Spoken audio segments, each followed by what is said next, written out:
મસ્ત મિત્રો, આપ સૌનું સ્વાગત છે યુટ્યુબ ચેનલ ગ્લિમ ઓફ ગોડમાં. આપણે શ્રીમદ ભગવતી ભાગવતના 5મા સ્કંદમાં કથા ચોથીમાં આગળ વધી રહ્યા છે. તેનો આપણે પહેલો ભાગ જોયો હતો. જો આપણને સાંભળવું હોય તો તેની લિંક મેં ડિસ્ક્રિપ્શનમાં આપી છે અને તેના બીજા ભાગથી આપણે શરૂ કરીશું. દેવીનું વચન સાંભળી મહિષાસુર કહેવા લાગ્યો, હે દેવી, તું પણ હવે સાંભળી લે. સર્વ દેવોને જીતીને તારા જેવી કોમળાંગી સુંદર સ્ત્રી પર શસ્ત્ર ઉગામતા મારો હાથ ચાલતો નથી. જો તારી ઈચ્છા હોય તો મારી સાથે વિવાહ કર, નહીં તો જ્યાંથી તું આવી છું ત્યાં પાછી ચાલી જા.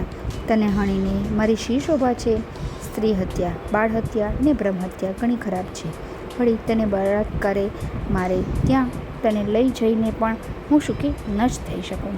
આ વચન સાંભળીને ભગવતી બોલ્યા, હે મંદાત્મા, તું હવે પાતાળમાં જા અથવા યુદ્ધ કરવા તૈયાર થા. તને અથવા સર્વ અસુરને હણીને પછી જ હું સુખેથી પાછી ચાલી જઈશ.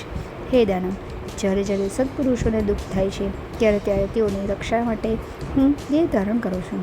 તું નક્કી જાણ કે હું રૂપ રહિત તથા જન્મ રહિત છું, છતાં મારું રૂપ અને જન્મ દેવના રક્ષણ માટે જ હોય છે.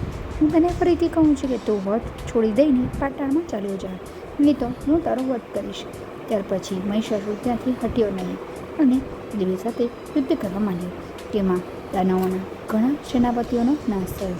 મહિષાસુરે શ્રી અંબિકા પર બાણો છોડવા માંડ્યા, પરંતુ આવતા તે બાણોનો તેમણે નાશ કર્યો અને ગદા વડે મહિષાસુરની છાતી પર પ્રહાર કર્યો. તેથી તે મૂર્છા પામ્યો અને પાછો થોડી વાર ઊભો થઈને સિંહ ઉપર ઘા કર્યો. તે જ સમયે સિંહે નખ વડે તેને ચીરી નાખ્યો. ત્યાં તો અસુર પુરુષ રૂપ છોડી દઈને પોતે સિંહ બની ગયો અને દેવીના સિંહ ઉપર તરાપ મારી. ભગવતીએ તેના પર બાણો છોડ્યા કે તરત તે સિંહનું રૂપ તેજી દઈને મદસરતો હાથી બની પર્વતોના શિખરો પોતાની સૂંઢ વડે ઊંચકીને ભગવતી પર નાખવા માંડ્યો. ભગવતીએ એ આવતા શિખરોના તલ જેવા ટુકડા કરી નાખ્યા અને હાસ્ય કર્યું. તે વખતે સિંહ હાથી રૂપવાળા અસુર પર ચડી બેઠો. ત્યાં પાછો તે મહિષાસુર હાથી રૂપ તેજી દઈને શરભના રૂપવાળો થઈ ગયો. જ્યાં ભગવતીએ તલવાર વડે તેનો મક્ષક છેદી નાખ્યો, તે તરત જ તે પાછો પાડારૂપ થઈ ગયો અને શિંગડા વડે દેવીનો પ્રહાર કરવા લાગ્યો. પૂંછડા વડે પર્વતોને શિંગડામાં લાવીને ભમાવતો દેવીને મારવા લાગ્યો અને અત્યંત આનંદથી હસવા લાગ્યો. બળથી ઉદ્બત બની ભગવતીને કહેવા લાગ્યો, હે દેવી, રૂપ તથા યૌવનથી શોભતી તને આજે રણાંગણમાં હું મારીશ, પછી દેવોને પણ મારીશ કે જેઓ કપટ કરીને સ્ત્રીને આગળ કરીને મને જીતવા ઈચ્છે છે.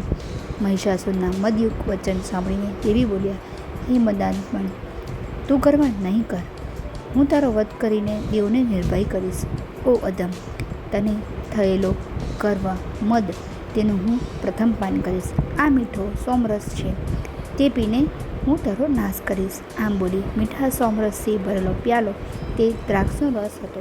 તે પીધા પછી સત્વ ત્રિશૂળ લઈને મહિષાસુરની સામે ધસ્યા અને બાણો છોડવા લાગ્યા. પરંતુ માયાવી શરીરો ધારણ કરતો તે વારંવાર મૂર્છા પામ્યો ને પાછો ઉઠ્યો. ત્યાં ભગવતી ચક્ર વડે મહિષાસુરનું મસ્તક કાપી નાખ્યું અને દેવોએ જય જયકાર બોલાવ્યો. બીજો આધ્યાત્મિક અર્થ એ છે કે અહંકારથી જ જન્મમરણ થાય છે. માટે જો મહિષાસુરમાં તે રહી જશે તો પછી સાયુજ્ય મુક્તિ તે પામશે નહીં. માટે જ પ્રથમ તેનો મદ ગર્વ અહંકારનો નાશ કરવા માટે દેવીએ મદ પી લો, એટલે કે તારામાં રહેલા અહંકારનો પ્રથમ નાશ કરી લો, પછી તે તારો નાશ કરું છું એમ કહ્યું. ત્રીજી દ્રષ્ટિએ કહીએ તો ગમે તેટલી તોય તે જગત માતા હતી. અસુર પણ તેનું જ બાળક હતો. ગમે તેવો દુષ્ટ બાળક માતાને વહાલો જ હોય છે, તો પછી આ જગમાતા પોતાના બાળકોનો નાશ એકદમ શી રીતે કરે? માટે જ બુદ્ધિપૂર્વક નાશ ન કરવા માટે એ મીઠો રસ પીતો હતો. જેમ જગતમાં ક્રોધિત માતા ભાન ભૂલીને પોતાના બાળકને મારે છે, પરંતુ તે જ માતા પછીથી બાળકને ગોદમાં લે છે. આ જ પ્રમાણે મહિષાસુરને સાયુજ્ય મુક્તિ આપી હતી. મહિષાસુરનો નાશ પછી વધેલા દાનવો પાતાળમાં ચાલ્યા ગયા અને દેવો, મુનિઓ, મનુષ્યો સર્વ કોઈ આનંદ પામ્યા. ભગવતી ચંડિકા રણનો ત્યાગ કરીને શુભ પ્રદેશમાં બેઠા એટલે તેઓ સ્તુતિ કરવા ત્યાં દોડી આવ્યા. આ છે મહિષાસુર વધ નામની કથા. મહિષાસુરને બ્રહ્માજી દ્વારા વરદાન હતું કે તેનું મૃત્યુ માત્ર સ્ત્રી દ્વારા જ થાય. આ વરદાનને કારણે તે અહંકારી બની ગયો હતો અને સ્ત્રીને તુચ્છ અને નિર્બળ માનતો હતો. અંતે તો અતિ આત્મવિશ્વાસ અને તેનું અહંકાર જ તેના નાશનું કારણ બન્યું. કથા સાબિત કરે છે કે સ્ત્રી માત્ર કોમળતા કે ભોગવિલાસનું પ્રતીક નથી. ધર્મની રક્ષા અને દુષ્ટોનો નાશ કરવા માટે અસુરની વિશાળ સેનાનો નાશ કરવાની પણ ક્ષમતા ધરાવે છે. કથા આપણને સ્ત્રીને કમજોર ન સમજવાની અને તેમની શક્તિનું સન્માન કરવાની પ્રેરણા આપે છે. ભગવતી મહિષાસુરના મંત્રીને સમજાવે છે કે બ્રહ્માજી વગેરે દેવતાઓ પણ મૃત્યુથી રહિત નથી, જે આપણને શીખવે છે કે જેનો જન્મ થયો છે તેનું મૃત્યુ નિશ્ચિત જ છે. ટૂંકમાં આ કથા અહંકાર ન કરવાની, સ્ત્રીનું સન્માન કરવાની અને સાંસારિક મોહને છોડીને પરમ તત્વને ઓળખવાની મહાન શીખ આપે છે. જો આપને આ વિડીયો પસંદ આવ્યો હોય તો વિડીયોને લાઈક કરજો, શેર કરજો અને ચેનલને સબસ્ક્રાઈબ કરવાનું ભૂલતા નહીં. સર્વમંગલ માંગલ્યે શિવે સર્વાભિષાદકે શરણ્યે ત્ર્યંબકે ગૌરી નારાયણી નમોસ્તુતે. ભગવતી માત કી જય. માં ભગવતી આપ સૌની રક્ષા કરે. ફરી મળીશું. આવજો.